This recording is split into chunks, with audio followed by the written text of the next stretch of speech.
Olá, sejam muito bem-vindos ao podcast Mentes Brilhantes. Eu sou Cíntia Catelan, neuropsicóloga e especialista no cérebro de crianças e adolescentes. E hoje eu trago aqui uma convidada que vai trazer algumas boas soluções pra gente.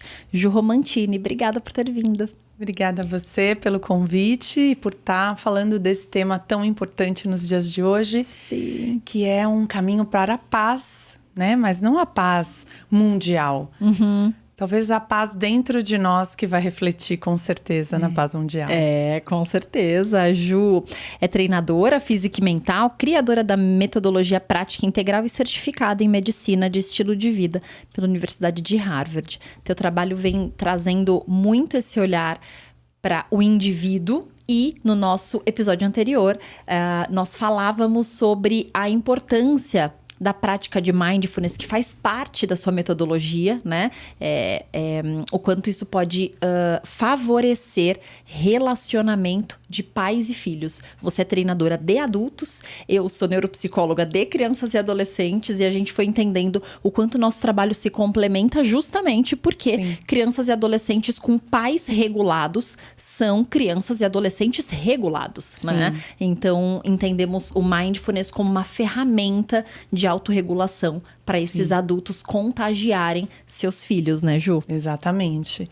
Então, mindfulness é uma técnica extremamente versátil, eu gosto de dizer, porque você pode praticar mindfulness em casa, no silêncio, com uma velhinha, com uma musiquinha, mas também você pode praticar no metrô, pode praticar numa praia, pode praticar no trabalho, voltando do almoço. Muito bom. Então, a prática de atenção plena que modifica o cérebro comprovadamente, com poucos dias de prática, já tem impactos, pode ser praticada aonde você quiser, né? E aí, queria sugerir pra gente começar esse papo, uma prática, pode ser? Pode. Então, vamos lá. Fechem os olhos onde vocês estiverem, para ficar mais fácil aí se concentrar. E observe a sua respiração neste momento. Perceba como você está se sentindo agora.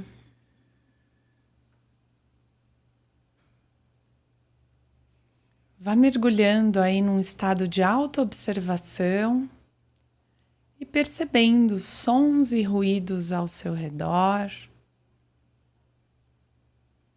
sem que você precise interagir com eles. Apenas observe.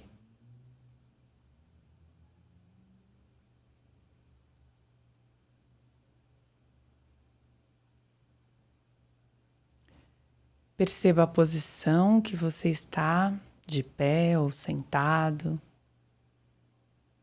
Quais pontos do seu corpo estão em contato com algo?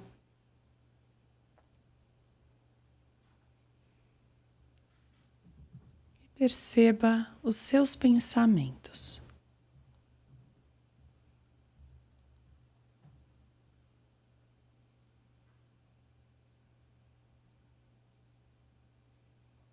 Muito bom. Lentamente pode abrir o olho.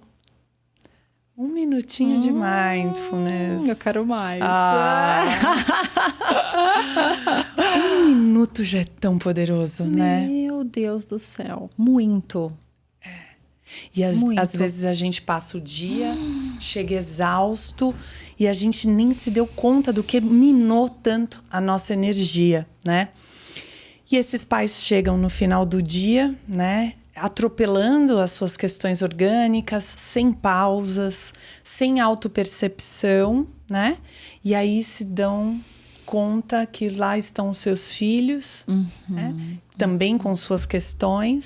Sim. E estão na reatividade, né? Porque estão cansados, estão com uma mente cheia e não tem condição de olhar nos olhos, de se conectar e ouvir sem julgar, né, aquele adolescente, olhando qual é a visão dele de mundo, né, como ele tem se sentido e principalmente conduzido ele para esse olhar interno.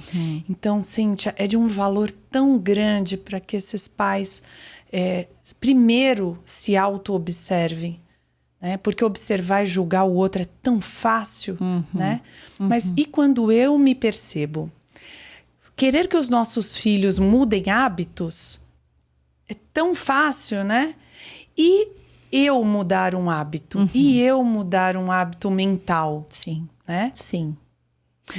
Ju, você começou falando de pais adolescentes, pais de adolescentes especificamente, né? E é muito interessante a gente trazer mesmo. Veja, você conduziu aqui uma prática de 1 minuto, meu corpo está extremamente relaxado. Eu senti o relaxamento em 1 minuto, que talvez eu, de fato, sem essa super percepção e esse tempo dedicado a perceber o meu corpo, talvez eu terminasse o dia sem ter esse momento de calma e tranquilidade, que eu tive em 1 minuto. E aí eu fico pensando um pouco nos adolescentes que estão passando por um super turbilhão hormonal e neural. Então, vejam, hormônios adolescentes a 1000 por hora, porque eles estão se desenvolvendo, e temos uma janela de oportunidade de desenvolvimento neural na adolescência, também de muita formação de sinapses, né? A partir daí, nós temos algumas missões para a adolescência. Então, um dos principais pilares da adolescência é construção de identidade. Logo, e busca por novidade. Logo, eles estão a 1000 por hora também com os seus amigos. Um pai e uma mãe que tem todo o seu turbilhão particular também, como é que consegue trazer essa consistência, por exemplo, das práticas mindfulness para essa relação com o adolescente? Então, pai e mãe a 1000 por hora por conta de trabalho, das demandas da vida, adolescente a 1000 por hora porque tem turbilhões hormonais, turbilhões emocionais, e aí nós temos 2 indivíduos em turbilhões diferentes, mas em turbilhões. Como é que eles se conectam? Bom, primeiro, pais, né, têm uma condição de tomada de consciência maior, né, do que os seus filhos, né? Lembrando que eles estão em desenvolvimento e os pais são adultos formados, ora, com consciência, né, para desenvolver. Então, a partir do momento que eu, como mãe, tomo a consciência de que praticar mindfulness me faz uma pessoa melhor para lidar com as questões do meu filho, a partir do momento que eu não pratico, eu estou querendo colocar a responsabilidade no meu filho do seu próprio desenvolvimento, tá? Então, a primeira coisa é a tomada, né? E nós não estamos falando aqui de achismos, nós estamos falando de ciência. E mindfulness hoje tem centenas, né? Tem meta-análises, muitas pesquisas mesmo comprovando a mudança da atuação do cérebro para um cérebro menos reativo, para um cérebro que se regula muito melhor da ansiedade, para um cérebro que não desenvolve tendência a ter crises de ansiedade, a ter pânico, né? Então, quando você já começa a perceber isso, não precisa se desesperar. Existe como você reensinar esse cérebro a voltar para o momento presente e aprender a se autorregular. Então, a primeira coisa é como desenvolver isso, né? Primeiro, a relação e as conversas precisam ser baseadas em atitudes que levam a mente para a atenção plena. E isso, eu ensino as 9 atitudes para esses pais, né? Que são atitudes corriqueiras, né? Posso até citar algumas para vocês daqui a pouco. E a gente precisa gerar atitudes e brincadeiras e momentos com nossas crianças, com os nossos adolescentes, para que seja possível eles entenderem que aquilo é importante. Então, vou te dar um exemplo, né? Se você tá lá, o seu filho tá lá no celular, vendo as coisas dele e tal.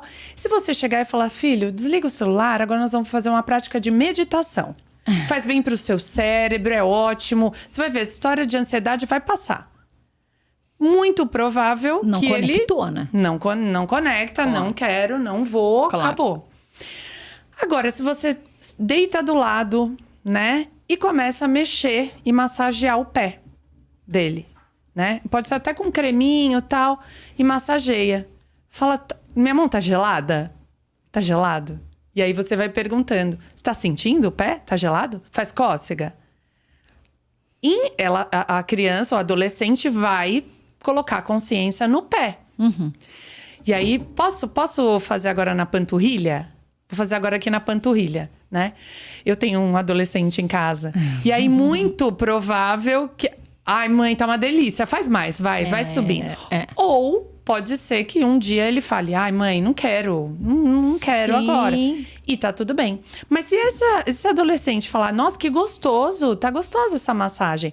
E aí você vem... massageando o corpo, tal, aí vai pras costas, vai passando a mão e vai falando. E aqui nas costas, como tá? Tá tenso? Puxa, foi semana de prova, né? Peraí, deixa eu passar a mão. E passa a mão e vai fazendo escaneamento corporal. Isso é uma técnica de mindfulness, porque traz a atenção daquele adolescente pro seu próprio corpo no momento presente. Quantos adolescentes, principalmente meninas, têm desenvolvido um distúrbio de percepção do corpo, né? Elas se enxergam gordas e elas não são, elas têm um corpo normal. Então, olha que importante elas tomarem consciência, atenção sobre o que realmente é o seu corpo. E aí esse toque é importante. Então essa, por exemplo, é uma prática que você vai conectando. Pode ser que hoje você só consiga ir no pé e é lá que ele diga que tá tudo bem. E aí no dia seguinte você vai nas costas e isso vai... inevitável. A partir do momento que eu começo a massagear e tocar uma região do corpo, o meu cérebro, ele vai para o sensorial. E se eu ainda verbalizar a parte do corpo, faz sentido? Muito bom, muito bom. É uma coisa que parece simples. Parece muito pequena, mas é uma forma da gente se conectar. Muito. E também pedindo licença ali, né? Do tipo, pode continuar no teu celular, tá tudo bem. Eu vou fazer tua massagem aqui. E aí a chance dele largar aquele celular porque o momento ficou gostoso é enorme. Né? E tem uma outra coisa, né? Que é desse adolescente perceber, e acho que a pergunta é essa, como é pra você essa massagem no pé? Então, só de você provocar, né, e falar assim, deixa eu massagear aqui os seus ombros. Como é pra você, filha, eu massagear? Você gosta de massagem? Automaticamente, ele sai do mundo virtual e ele se conecta com esse mundo real, porque ele tá no sensorial do corpo, né? Então, é isso, é conexão pura. Conexão pura. E quando você vai dando esses exemplos, né? Principalmente para pais de adolescentes, e eu, enfim, neuropsicóloga, recebo muitas famílias com filhos com TDAH. Então, adolescência e o TDAH, ou seja, nós temos duas condições ali do desenvolvimento e do neurodesenvolvimento precisando de atenção. A meditação, o mindfulness, tem essa condição, inclusive, de regular este cérebro que as desordens do TDAH e as desordens da adolescência vão provocar, né? Então, talvez a gente esteja olhando até como um remedinho para essas condições todas, mas transformada em tempo de qualidade em família, né? Exato. Posso citar um outro? Por favor. Então, uma outra que para mim, na minha casa funciona muito, não é para todo mundo, porque não é um dom de todo adolescente, mas propor ir pra cozinha, cozinhar. Legal. E aí, a mãe e o pai têm que estar muito percebendo qual é o momento de trazer isso, né? Então, no momento da culinária, né? O momento de cortar, de colocar na panela. Então, lá, a atenção está totalmente conectada lá. Então, se um dia da semana o seu adolescente quiser fazer um bolo, uma sobremesa, fritar alguma coisa, ou fazer um risoto, seja lá o que for, deixa que ele desenvolva isso, a culinária por si só é um momento de atenção plena. E aí, quando ele estiver fazendo isso, você como pai, você como mãe, pode provocá-lo a ir pro sensorial. Nossa, tá cheiroso. Você já provou? Tá bom de sal?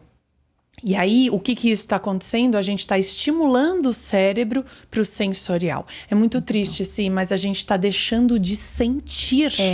Com certeza. Então, eu preciso estimular o meu filho. e né, minha filha a sentir. E aí, com perguntas, fala, nossa, tá duro ou já tá molinho esse frango, né? Você vai fazendo perguntas exatamente para essa criança adolescente ir para a percepção de tato, de olfato, e isso estimula o cérebro a atenção plena.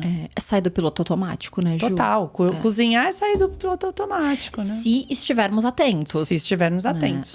E se não for repetido toda vez a mesma coisa. Porque aí pode ser que você caia no piloto automático novamente. Claro. Eu, enfim, estive lendo esses tempos todos a respeito de mindfulness e TDAH e tenho, enfim, me aprofundado muito sobre o quanto mindfulness é, sim, uma ferramenta que vai ajudar esse cérebro das mentes brilhantes, como carinhosamente eu os chamo, a se regularem e a se autorregularem, porque eu vejo essa dificuldade na autorregulação. Então, geralmente, crianças, adolescentes com TDAH precisam sempre de alguém ou alguma coisa externa que contribua para essa regulação. O mindfulness é um presente, né, Ju? Porque a gente pode fazer, então, em qualquer lugar, enfim, usando diferentes estímulos e podemos fazer sozinhos, inclusive, né? Exato. Então, ensinar isso principalmente pro adolescente que tem mais consciência, né, Ju? A criança precisa do pai e da mãe fazendo junto, né? Mas talvez o adolescente não necessariamente, né? Não necessariamente. Ele tem condições de aprender e praticar isso. Sim, por exemplo, dando autonomia para ele cozinhar. É isso, né? É isso. E conversando com ele sobre isso, né? E outras técnicas, né, inclusive formais, e aí eu vou chamar de técnica formal, essa que a gente fez no começo do podcast, que foi sentando, prestando atenção em nós mesmos em silêncio, né? Essa é uma prática formal que pode ser ensinada para o adolescente, né? Mas o mais importante é que ele queira, né? Porque forçar a aprender uma técnica dessa, se ele pega a birra desse processo, pode ser que a gente esteja deixando escorrer um ouro e que aquilo fixe de forma negativa para ele. Sim. Então, ofereça a oportunidade e, principalmente, eduque pelo exemplo. Eduque pelo exemplo. Os seus filhos precisam ver você meditar, você silenciar, você se conectar com esse momento. Se enquanto ele tá te contando uma coisa, ele percebe que você tá olhando para o celular ou tá falando com outra pessoa e não está conectado e ouvindo ele, a gente chama de escuta mindfulness. É uma escuta que ela o tempo todo oferece recursos para que aquela pessoa tenha certeza de que você tá ali. Inclusive você repete aquilo que ele tá falando porque ele tem certeza que você tá ali. Ou seja, a minha mãe e o meu pai estão atentos ao que eu estou falando. Eles estão escutando. A escuta mindfulness nós podemos associar com empatia? Não, são duas coisas diferentes. A escuta mindfulness, você vai ouvir o outro, né? Não se conectando ao sofrimento ou à felicidade do outro, né? Não é um emocional, não é uma intenção emocional. Sim. Ela é uma escuta que está presente ali naquele momento. Já a empatia faz com que você vá para o mundo daquela pessoa, olhando e ouvindo o que aquela pessoa está te contando, do olhar dela, da história dela, da visão dela, né? E não da sua própria visão. Então, a empatia, ela é além. A gente só consegue ter empatia sobre a história de alguém se a gente tiver escuta mindfulness. Sim. Né? Porque se enquanto você tá falando, eu tô, tá. Falando nisso, pega lá pra mim, tal. Tá. Entende? Como que eu tô em empatia? Empatia é um estado de conexão muito profundo. Então, empatia precisa de uma escuta mindfulness e, além disso, uma conexão de coração. Uau, ou seja, nós desejamos tanto ensinar empatia aos nossos filhos, porque é um valor, né? Mas existe talvez uma prática e uma atitude anterior que estamos com dificuldade em praticar. Exato. Então, talvez antes de chegarmos na empatia, talvez a gente precise desse treino, da escuta mindfulness, até já como um treino de mindfulness, né?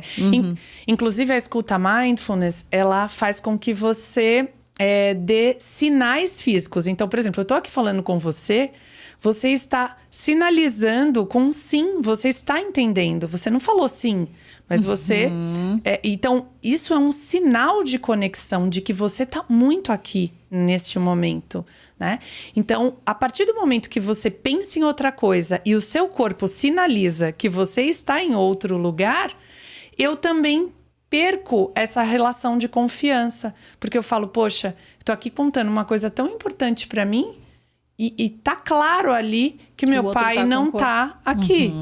Sim, né? sim. Então, por exemplo, isso acontece quando vem o segundo filho, né? Sim. Mãe, mas eu tô aqui. Não tô, né? Eu tô ali. O meu olhar tá lá, minha projeção tá lá. Claro. E aí eu vou me sentindo esquecido. É por isso que quando nasce um filhinho, é importante que você olhe nos olhos do mais velho e sinalize, sim, eu estou aqui, eu te vejo, né? Então, essa é uma forma de presença. E também, de certa forma, ensinar aos nossos filhos isso. Então, por exemplo, estamos conversando sobre, enfim, que roupa você quer vestir na festa que você foi convidada.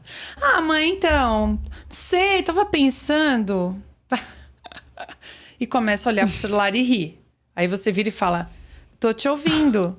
E aí a sua filha já foi para outro lugar. Para outro lugar. Exato. Então, olha, vamos combinar o seguinte. Quando nós estivermos conversando, olha para mim. Né? Sinaliza que eu tô aqui, eu tô te ouvindo, eu tô interessada na roupa que você vai vestir. Então, deixa de lado outras coisas agora e vamos conversar sobre isso, né? Então, você vai norteando de forma gentil as atitudes dessa criança e adolescente. A escuta mindfulness eu aprendi hoje e estou entendendo que é assim, ouro para pais de adolescentes. Ouro. Porque o adolescente, ele já tem naturalmente uma característica e uma tendência ao isolamento.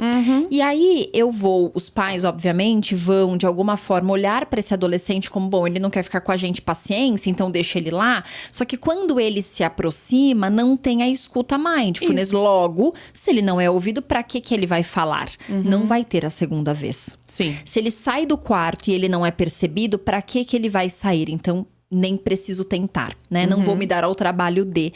Então, estou entendendo e acho que podemos levar isso como uma afirmação, né? Escuta mindfulness é a chave para a relação de pais e filhos quando adolescentes, né? Sim. E a gente falando aqui parece muito simples. Só que no turbilhão das tarefas do dia a dia dessa mãe, desse pai, com milhões de coisas acontecendo, né? E muitas vezes outros filhos. Não né? é simples. Ou, né? Às vezes eu tô cuidando da minha mãe, eu tô direcionando outras coisas dentro da minha própria casa. Não é simples, né? Então, se eu estou no automático, essa criança vai passar por mim, eu não vou estar num sentido de atenção plena. E ainda mais se tiver uma questão emocional dentro dessa mãe e desse pai. Porque aí ele quer a atenção para ele. E como ele consegue dedicar essa atenção e escuta para um problema do filho. Sim, só damos o que temos, né? Exato. Então, autoconhecimento sobre a sua mente é extremamente importante. E uma outra coisa que eu vivi na minha vida, que foi perceber que eu não era os meus pensamentos, eu não era as minhas emoções, mas eu era a consciência que observava a minha mente, a consciência que observa as minhas emoções. Então, isso também é bem importante, né, da gente praticar. Então, perceber, olha, meu filho agiu dessa forma e eu me senti com raiva. Foi raiva. Ou eu me senti desvalorizada. Olha, a desvalorização veio, mas de repente eu já fui desvalorizada na minha infância. Sim. E aí, os meus próximos dias e a relação com o meu filho são de desvalorização. É isso que eu sinto quando ele vem. Só que aquilo é meu. Né? Sim. Então, se eu não percebo, se eu não sinalizo, se eu não observo isso, né? E é por isso que você, como psicóloga, também ensina isso, né? Muito. sinalização, esse nomear, né, para esse adolescente, se esse pai também não aprende a observação sem julgamento, como ser humano, né? Eu me senti desvalorizada e isso é humano, tá tudo bem. Sim. Mas eu, novamente, o que eu posso mudar em mim para que tudo isso tenha uma convivência mais harmônica na minha família? Sim, não tem lugar mais precioso do que a nossa família, né? Então, que a gente busque forças para cuidar de si e então sermos modelo de autorregulação para os nossos filhos. Exatamente. Muito obrigada. Muito obrigada bom. por nos presentear com estratégias que vão proteger o nosso lugar mais especial, que é a nossa família. Que bom estar aqui, né? Nesse podcast tão valioso, com uma missão tão maravilhosa. E eu acredito muito que a felicidade vem do nosso lar, né? E quando a gente tem uma convivência muito mais amorosa, sim, nós estamos formando cidadãos muito mais gentis e amorosos também. Com certeza. Que bom estar com você nessa missão. Obrigada. Obrigada para todos vocês e até a próxima.